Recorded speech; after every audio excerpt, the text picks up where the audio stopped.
Tonight, an innocent man or an alleged rapist wanted in the United States. A court hearing is underway to determine if this man is alleged fugitive Nicholas Rossi or a case of mistaken identity. Also making the headlines, 1 year on, the First Minister has expressed regret that more hasn't been achieved since COP26 in Glasgow. I think there is a sense that there hasn't been the momentum out of Glasgow that we might have hoped for. In sport, Giovanni van Bronckhorst insists he's the man to turn Rangers' fortunes around despite a shock defeat to St Johnstone. And the DJ who was one of the big winners at the Scottish Music Awards. I'm Emma Cameron in Edinburgh. And I'm John Mackay in Glasgow. This is the STV News at 6.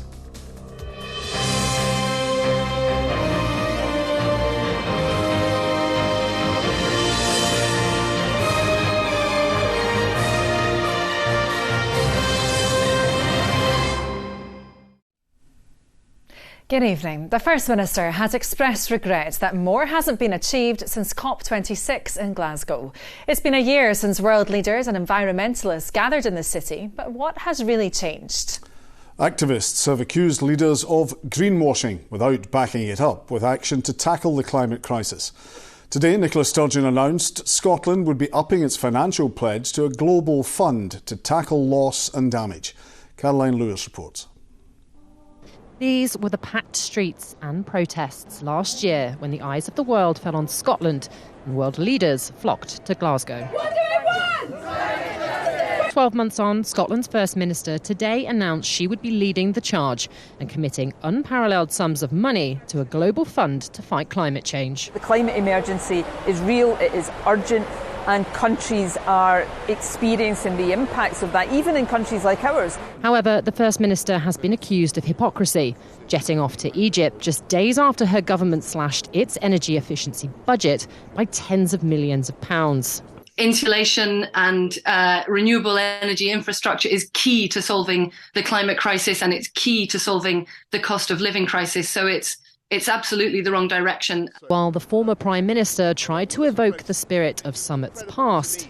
I'm the spirit of Glasgow, COP26. Activists on the ground in Egypt remain sceptical. Seen recent reports about not being on track to kind of keep temperature rises below 1.5 degrees. So I guess, yeah, we'll have to see what happens. But I mean, there's scepticism around some about what's achievable here.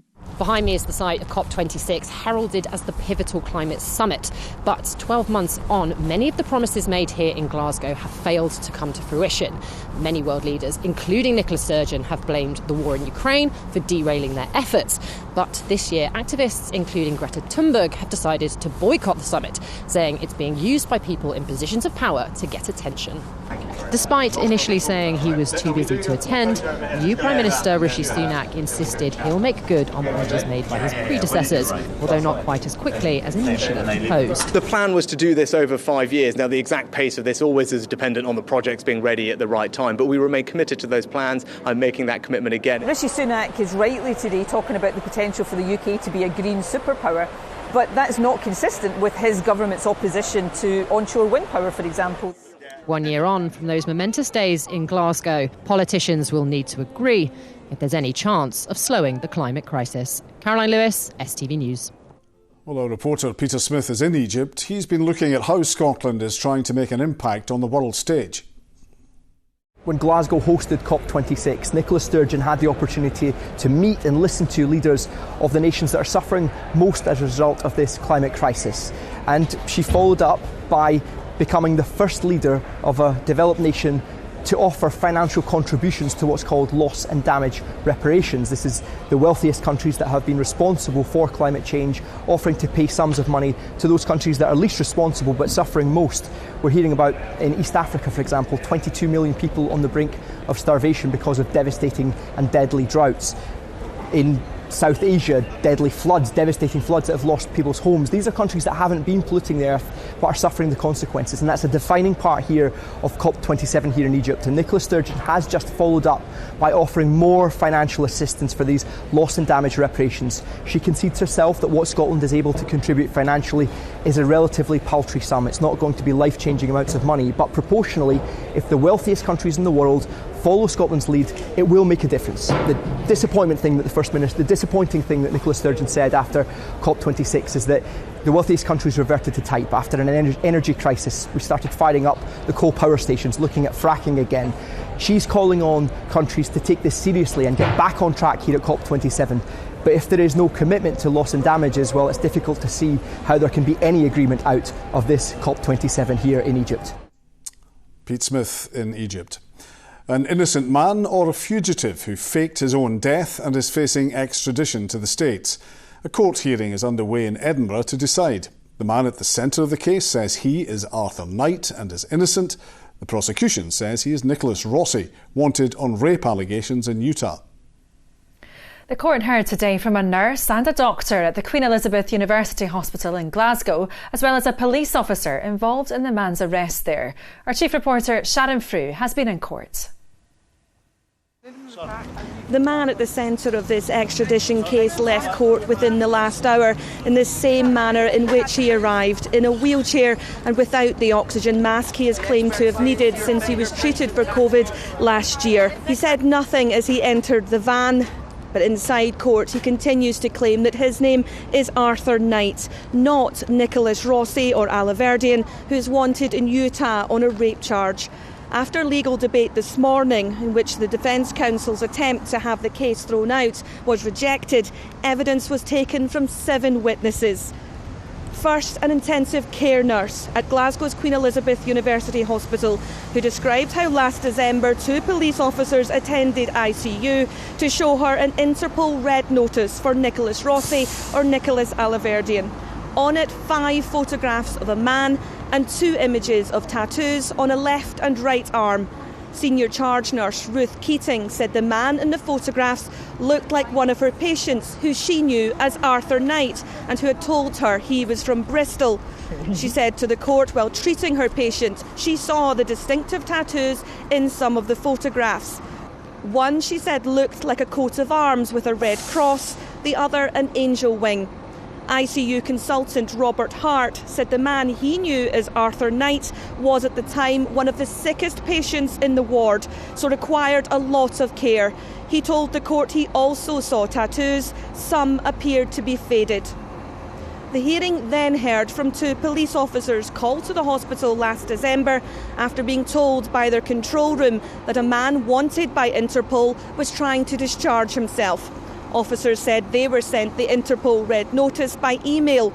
They told the court they saw a wing tattoo on the man's right arm. When they arrested him, they said the man responded by saying he had never been to the United States. These witnesses were then followed by 2 detectives who took fingerprints from the individual in Saughton Prison last July. A fingerprint expert then told the court these prints were compared to those on the Interpol red notice for Nicholas Rossi and Nicholas Alaverdian, and they were found to be identical. More witnesses will give evidence to this hearing tomorrow. Sharon Frew reporting.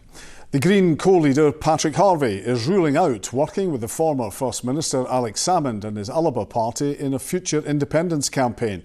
The 2 political leaders campaigned side by side in 2014. Mr Harvie was launching the Greens independence campaign today and also launched a scathing attack on the UK government's immigration policy. Well, our political editor Colin Mackay was there. And Colin, this looks like a split in the Yes campaign. It does. The Greens paper today is very, very thin on detail. But Patrick Harvie told me that basically what it is a reintroduction to the party's independence campaign with more detailed papers on things like finance and the climate still to come. In the run-up to another independence referendum next October is what he's hoping, although the decision on that will be basically come down to the ruling from the Supreme Court, which he says is eagerly awaited. But on working with the other parties, Patrick Harvie took a much harder line than we've seen from the First Minister. Now, there's really next to no chance of her being prepared to work with Alex Salmond and the Alba party in another independence referendum, but she hasn't said that outright. She hasn't been clear on that. Well, today, Patrick Harvie was. I don't really think there'd be any great value in bringing someone whose reputation has been pretty badly tarnished by his own behaviour and the values that he's associated with now. So you wouldn't want to campaign alongside Alex Salmond then? No. What about the Alba Party? I certainly would be uncomfortable having association with a party that doesn't sign up to the inclusive vision of an equal Scotland that embraces the human rights of all marginalised groups. Now, in response, Alba's Deputy Leader Kenny McCaskill said that the Scottish independence movement is much bigger than any one person or any one party. But that wasn't Patrick Harvie's only target today. On immigration, he compared the Conservative government's rhetoric to the BNP, and he described the Home Office as racist.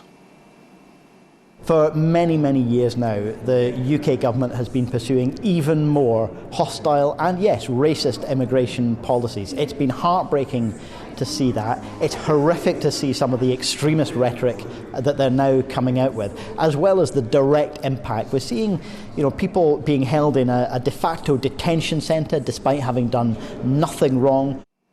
Now remember that Patrick Harvie is himself a Scottish government minister, and this is a much fiercer attack on the UK government than we've seen from any other Scottish government minister. It's actually a fiercer attack than we've seen from most of the opposition at Westminster so far. The Conservatives say it's a ridiculous insult, and they dismissed the Greens' position on immigration as an open border free for all. But this is part of the Greens' strategy to show that they are different from the SNP. Yes, they're in government with them in Scotland, and yes, they would take part in an independence referendum campaigning alongside them, but they say that their vision for independence is slightly different.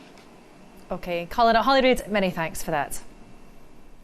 Well, time now to look at other stories across Scotland, and police have named the two men found dead at a high-rise flat in Edinburgh last week as 66-year-old Desmond Rowlings and 37-year-old Derek Johnston. Their bodies were discovered last Tuesday evening on Greendykes Road. A 65-year-old man and a 40-year-old man have been arrested and charged in connection with their deaths and have appeared at Edinburgh Sheriff Court.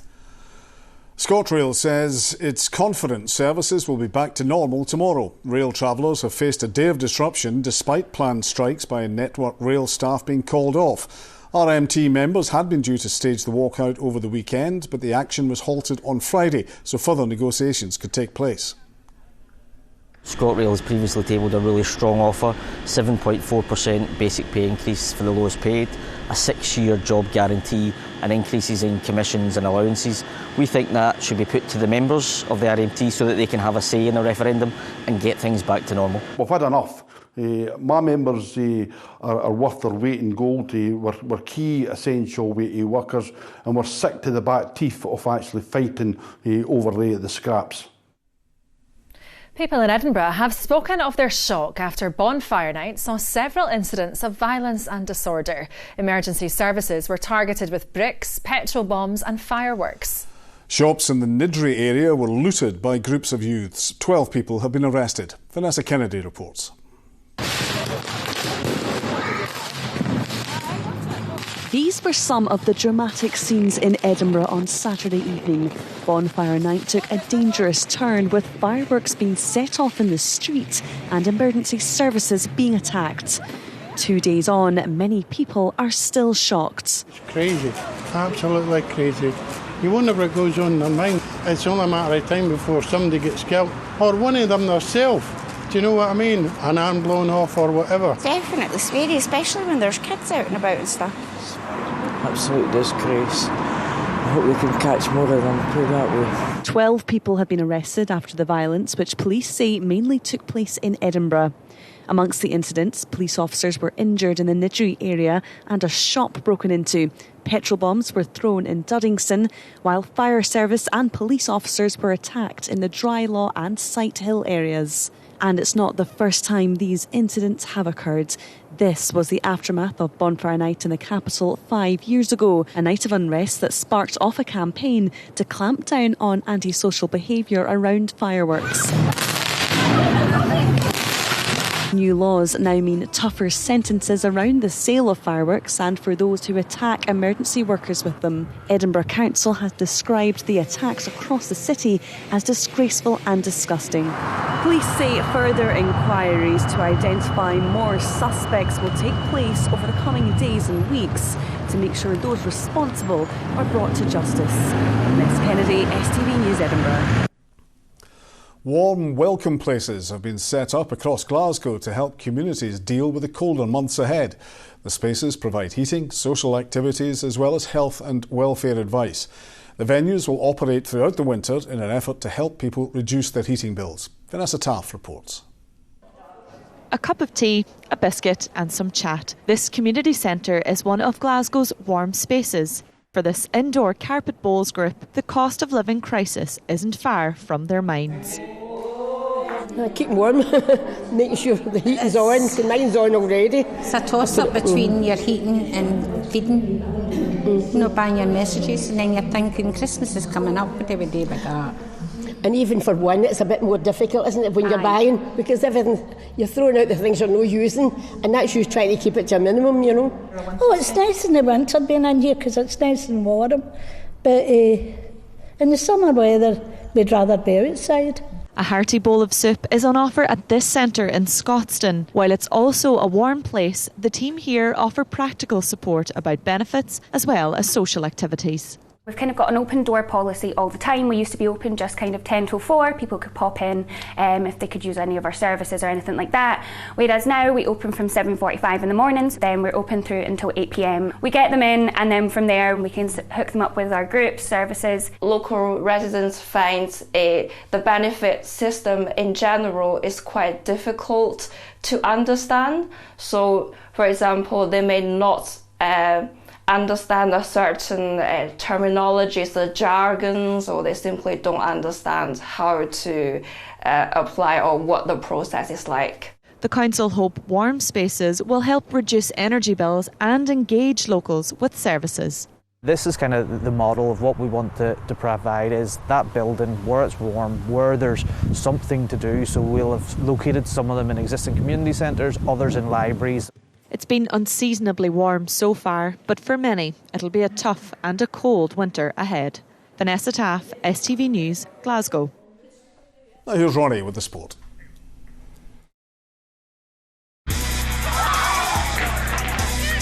Get your fill of the action. STV Sports, sponsored by Papa John's Pizza. Yes, good evening. Giovanni van Bronckhorst says he's confident he is the man to turn Rangers' fortunes around. That's despite increasing pressure on the Dutchman after a 2-1 defeat to St Johnstone. The result leaves the Ibrox side 7 points behind Celtic in the title race after Ange Postecoglou's side scored 2 late goals to beat Dundee United.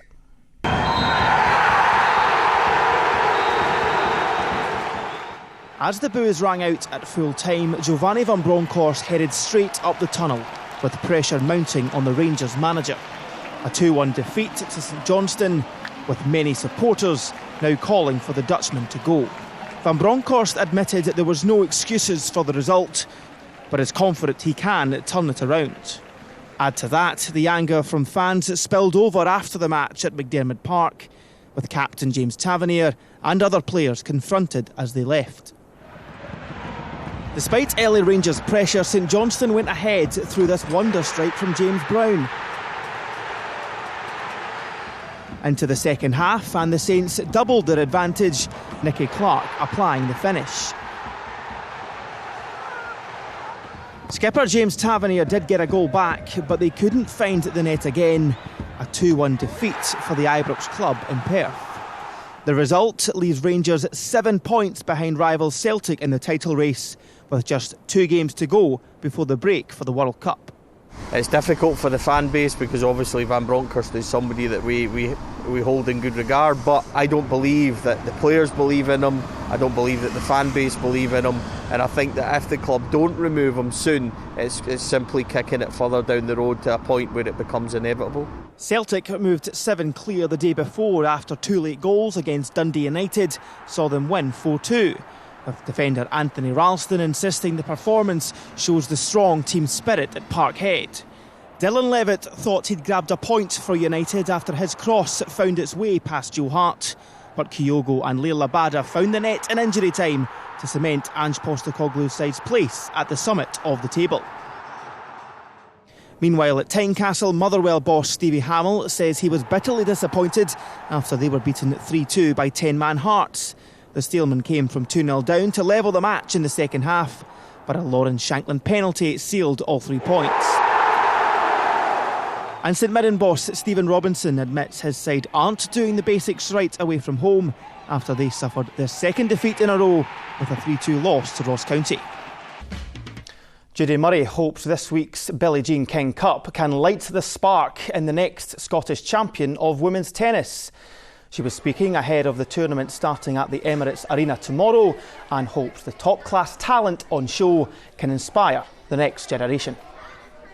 We've had a lot of men's events come to the city, and we've been lucky because obviously Jamie and Andy have played in it, so we've had Scottish interest. We don't have that in the women's event, but some of the very best players in the world are going to be there right on our doorstep, so it's a massive opportunity to really get up close and see them in action, and hopefully that inspires many more people to pick up a racket and have a go.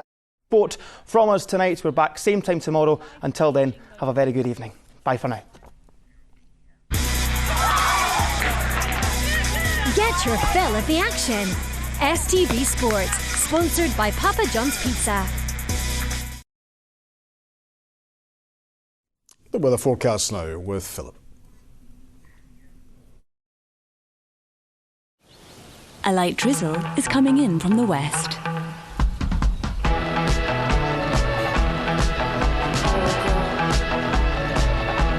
TUI Blue Hotels sponsor STV Weather. Well, as we head through the rest of this evening and overnight, to begin with, we've got further showers and rain spreading in from the south associated with that warm front. That's moving north-eastwards, and then that's quickly followed by this cold front that moves in from the southwest, and that's bringing with it a band of heavier, more persistent rain. It's also bringing with it some quite strong winds. We could reach gale force around the coasts overnight. So with all the wind, the rain and the cloud around, temperatures aren't dropping too far tonight. Lows of around 6 or 7 degrees Celsius. Looking ahead to tomorrow, by dawn that rain will have cleared northwards, so for many it will be a dry, clear start to the day, but then through the morning we will see further showers spreading in from the south, and through the afternoon generally it's a mixture of sunny spells and further scattered showers. Some of those could be quite heavy at times, could hear the odd rumble of thunder and also see some hail in the mix. In the best of the sunny spells though, it will be feeling quite pleasant, temperatures reaching highs of around 11 or 12 degrees Celsius. Looking ahead to Wednesday, we've got low pressure quite close to the northwest of the country. So overall, it will be quite a gusty, breezy day for much of Scotland. The heaviest, most persistent showers once again will be across western areas. Eastern areas quite sheltered from that, seeing the best of any drier or brighter conditions. We're in a southwesterly airflow, so we'll be feeling quite mild, highs of around 12 or 13 degrees. Bye-bye. TUI Blue Hotels sponsor STV Weather. The Scottish DJ Ewan McVicker is behind one of the biggest tracks of the last few years. It's called Tell Me Something Good, and this weekend he had even more good news to celebrate. Yes, that's right. He was one of the big winners on Saturday at the Scottish Music Awards, but the show was well and truly stolen by his special guest, his mum Noreen. Here's Polly Bartlett.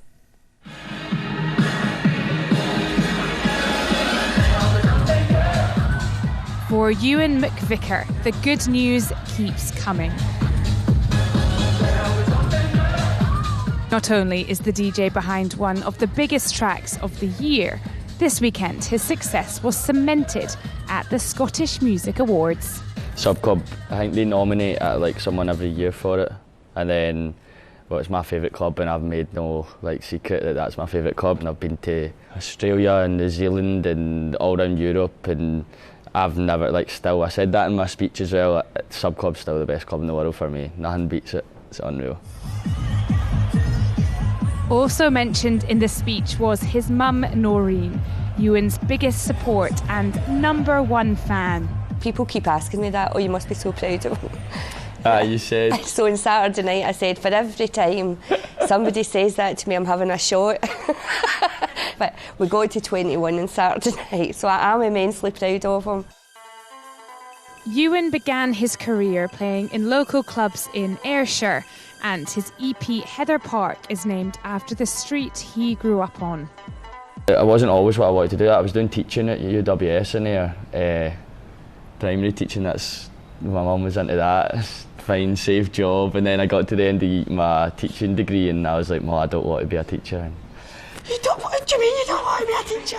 You want to be a DJ? What do you know about that? I know. What do you know about that? It might not have been what his mum wanted, but leaving teaching has turned out to be a good decision. And Ewan can now count Calvin Harris as a fan. He's made so much time for me. I'll message him anytime he gets back to me in like 5 minutes. Or like he'll send me a message like, alright mate, alright. And I just like pretend that I'm like no freaking out, but it's just a bit, I know, I literally. Best thing about Scottish folk in electronic music is they're just so proud to be from Scotland and that I'm representing Scotland. So it's always because the Scottish folk are at the front. And no Scotland, no party, every time, everywhere I go. That's starting to do my head in a wee bit, to be fair. Ewan might just have to get used to it. With an album due out next year, that party shows no sign of slowing down. Holly Bartlett, STV News, Glasgow. Oh, just brilliant. Well, Ewan McVicker wasn't the only one who picked up a Scottish Music Award at the weekend. Legendary rocker Rod Stewart was awarded Outstanding Achievement in Music at the Badlands event, and he joined Laura Boyd to tell her just how much it meant to him and why Scotland has his heart. A special recognition award for you for outstanding contribution at the Scottish Music Awards. I mean, you've won so many awards, but what does this one mean? I'm a knight and I've got a CBE, which is wonderful, but this one's knight. First award I've won from Scotland, in Scotland. Oh, wow.